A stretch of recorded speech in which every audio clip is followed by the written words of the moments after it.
এই রেসিপিটার জন্য আমাকে বহুবার বহু মানুষ অনুরোধ করেছিলেন। জানি না কেন এতদিন আমি এই রেসিপিটা আপনার সঙ্গে শেয়ার করে উঠতে পারছিলাম না। নারগিসে কোফতা কারি। এটা অনেকের ভীষণ পছন্দের খাবার। আর বাড়িতে খুব সহজে নারগিসে কোফতা কারি কীভাবে বানাবেন, আজকে আমি সেই পদ্ধতিটাই আপনার সঙ্গে শেয়ার করছি। প্রথমেই আমি 4টে দেশি মুরগির ডিম সেদ্ধ করে নিচ্ছি। এমন নয় যে দেশি মুরগির ডিম দিয়েই বানাতে হবে, আপনারা হাঁসের ডিম, পোলট্রির ডিম যে কোনো ডিম দিয়ে বানাতে পারেন। আর ডিম সেদ্ধর সময় আমি নিচে একটা টিস্যু দিয়ে দিলাম যাতে ডিমগুলো সেদ্ধর সময় ফেটে না যায়। কারণ হাই ফ্লেমে আমরা ডিমগুলোকে জাস্ট 3 মিনিট বয়েল করব।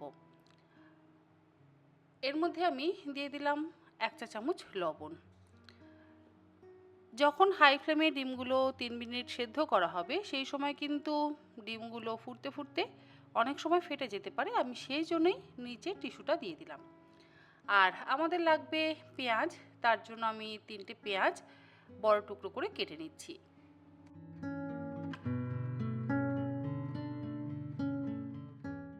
একটা পাত্রের মধ্যে আমি বেশ কিছু আইস কিউব নিয়ে নিলাম। এটা আমাদের ডিম সেদ্ধর পর প্রয়োজন পড়বে। ডিমগুলো আমি জাস্ট 3 মিনিট ঘড়ি ধরে সেদ্ধ করে নিয়েছি। এবারে আমি বরফের মধ্যে ডিমগুলোকে দিয়ে দিলাম। ইলেকট্রিক চপারের মধ্যে আমি পেঁয়াজ, রসুন, কাঁচা লঙ্কা আর আদাটা চপ করে নেব। এখানে আমি নিয়েছি 2টো বড় সাইজের পেঁয়াজ, তার মধ্যে দিলাম 7 কোয়া রসুন, হাফ ইঞ্চি আদার টুকরো আর 2টো কাঁচা লঙ্কা। এবারে এটাকে আমি একদম ছোট ছোট করে কুচিয়ে নেব। যদি আপনাদের কাছে ইলেকট্রিক চপার না থাকে তাহলে আপনারা এই কাজটা মিক্সিতেও কিন্তু করতে পারেন। তবে কখনোই কোফতা বানাবার জন্য পেঁয়াজ, আদা, রসুন, কাঁচা লঙ্কা কিন্তু একদম মসৃণ করে বেটে ব্যবহার করবেন না, এরকম কুচিয়ে তবেই ব্যবহার করবেন। আর কোফতার জন্য আমি এখানে ব্যবহার করছি 150 গ্রাম পরিমাণে বোনলেস চিকেনের ব্রেস্টের পিস। আর এই চিকেনটাকে কিন্তু আমি একদম মসৃণ করে বেটে নিলাম। চিকেন আবার কিমা করলে চলবে না, অবশ্যই আমাদের কোফতার জন্য মসৃণ করে বেটে নিতে হবে। মিক্সি সবার বাড়িতেই আছে মোটামুটি, আপনারা এই কাজটা মিক্সিতে করে নেবেন। এর মধ্যে আমি দিলাম হাফ কাপ পরিমাণে ভাজা পেঁয়াজ বা বেরেস্তা, স্বাদ মতো লবণ। অনেকেই আমার থেকে বেরেস্তার রেসিপি চেয়েছেন, আমি অবশ্যই আপনার সঙ্গে কদিন পর বেরেস্তার রেসিপিটা শেয়ার করে দেব। আর গতকাল আমি আপনাদের সাথে যে চিজের চিকেন কাটলেটের রেসিপিটা শেয়ার করেছিলাম, তার জন্যও তো আমি ওই একই মশলা ব্যবহার করেছি, পেঁয়াজ, আদা, রসুন, বেরেস্তা এগুলোই ব্যবহার করেছি। যেহেতু আমার চিকেনের পোর্শনটা কিছুটা ছিল, সেই জন্য আমি সেই চিকেনের মিশ্রণটাও এর মধ্যে আমি অ্যাড করে দিয়েছি। কাটলেটের চিকেনের মিশ্রণের মধ্যে কিন্তু ধনেপাতা কুচি ছিল, সেই জন্য আমি আর আজকে ধনেপাতা কুচি ব্যবহার করিনি। আপনারা অবশ্যই নারগিসি কোফতা কারি বানাবার জন্য একটু ধনেপাতা কুচিও কিন্তু ব্যবহার করবেন। মিশ্রণটা আমার খুব ভালোভাবে মাখা হয়ে গেছে, এবারে আমি ডিমের খোসাটা ছাড়িয়ে নিচ্ছি। আর এই মিশ্রণের মধ্যে আমি দিয়ে দিলাম 3 টেবিল চামচ পরিমাণে বিস্কুটের গুঁড়ো বা ব্রেড ক্রাম্ব। আপনারা পাউরুটির গুঁড়োও কিন্তু অবশ্যই ব্যবহার করতে পারেন। স্লাইস পাউরুটি তো মোটামুটি সকলের বাড়িতেই থাকে, আপনারা সেই পাউরুটির গুঁড়ো ব্যবহার করতে পারেন। আর যদি সেটা না থাকে তাহলে আপনারা অল্প একটু ছাতুও কিন্তু ব্যবহার করতে পারেন, তবে বিস্কুটের গুঁড়োটা ব্যবহার করলে বেশি ভালো হবে। খুব ভালো করে মাখা হয়ে যাওয়ার পর এবারে হাতে একটু তেল লাগিয়ে নিলাম। এবারে বেশ অনেকটা পরিমাণে চিকেনের মিশ্রণ হাতের মধ্যে নিয়ে সেটাকে একটু পাতলা করে নেব, মানে এরকম ফ্ল্যাট করে নিলাম। তারপরে একটা গোটা ডিম দিয়ে আমি চিকেনের মিশ্রণটা দিয়ে কোট করে নেব। যেভাবে আমরা ডিমের চপ বানাই ঠিক সেইভাবেই কিন্তু আমাদের কোট করে নিতে হবে।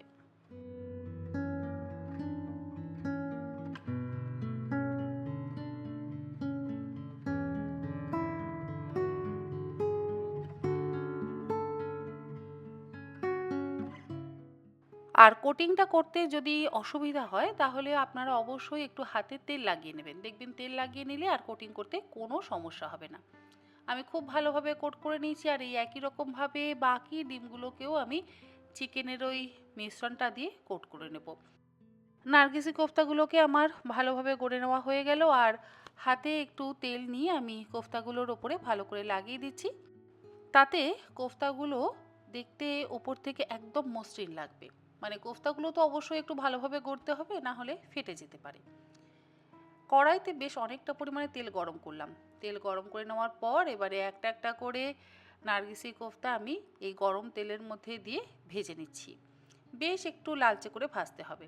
কোনো রকম ব্রেড ক্রামের কোটিং কিন্তু লাগাচ্ছি না। অলরেডি আমরা কোফতা গড়বার সময় ব্রেড ক্রাম দিয়ে মিশ্রণটা তৈরি করেছি, তাই আর আলাদা করে ব্রেড ক্রাম দেওয়ার একেবারেই প্রয়োজন নেই। একটা সাইড ভাজা হয়ে যাওয়ার পর অন্য সাইড উল্টে দেব। আর যেহেতু বড় বড় সাইজের কোফতা, সেই জন্য আমি 3টে কোফতা একসাথে ভাজলাম, তারপরে বাকি কোফতা ভেজে নেব।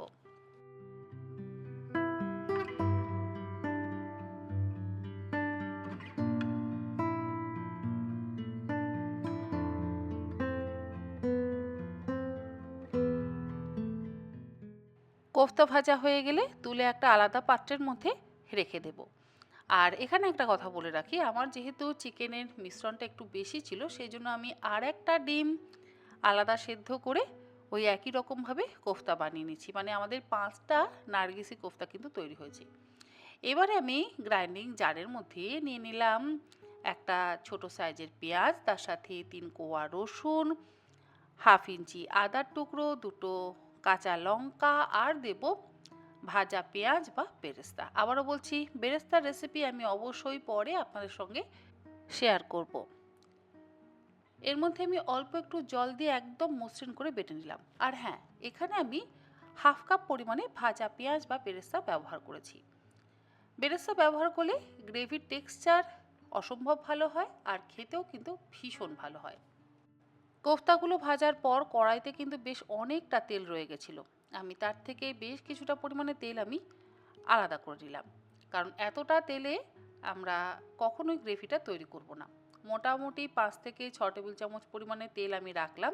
তারপরে তার মধ্যে বেটে নেওয়া মশলাটা দিয়ে দিলাম। গ্যাসের ফ্লেমটাকে মিডিয়ামে রেখে বাটা মশলাটাকে দিয়ে খুব ভালো করে মিনিট 3-4 কষিয়ে নিচ্ছি। আর এর মধ্যে 2টো মিডিয়াম সাইজের টমেটো বেটে নিয়ে দিয়ে দিলাম। তারপরে গ্যাসের ফ্লেমটাকে মিডিয়াম টু হাইতে করে দিয়ে মিনিট 5-6 সময় ধরে ভালো করে কষিয়ে নেব। গ্রাইন্ডিং জারের মধ্যে অল্প একটু গরম জল নিয়ে সেই জলটা দিয়ে আবারও আমি মশলাটাকে কষিয়ে নেব। গ্রেভি বানানো ভীষণই সহজ। এই গ্রেভি আমরা মোটামুটি সকলেই বানাতে পারি। ওই পেঁয়াজ আদা রসুনের যে গ্রেভিটা আমরা ব্যবহার করি, সেই গ্রেভিটা দিয়ে কিন্তু করতে হবে। গুঁড়ো মশলার মধ্যে আছে 1 চা চামচ হলুদ গুঁড়ো, 1.5 চা চামচ জিরে গুঁড়ো, হাফ চা চামচ শাহি গরম মশলার গুঁড়ো, 2 টেবিল চামচ পরিমাণে কাশ্মীরি লঙ্কার গুঁড়ো, 1 চা চামচ ধনে গুঁড়ো, আর স্বাদ মতো লবণ। সমস্ত কিছু দিয়ে আবারও আমি গ্রেভির জন্য মশলাটাকে ভালো করে কষিয়ে নিচ্ছি।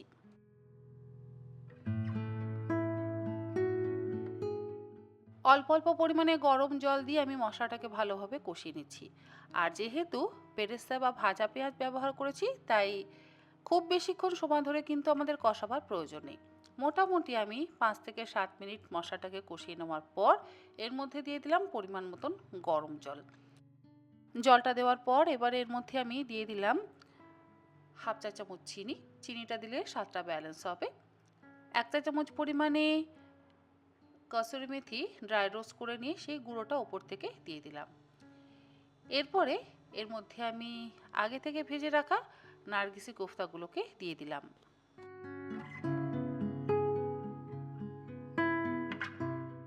কোফতাগুলোকে দিয়ে আমি গ্রেভির মধ্যে উল্টে পাল্টে নিলাম।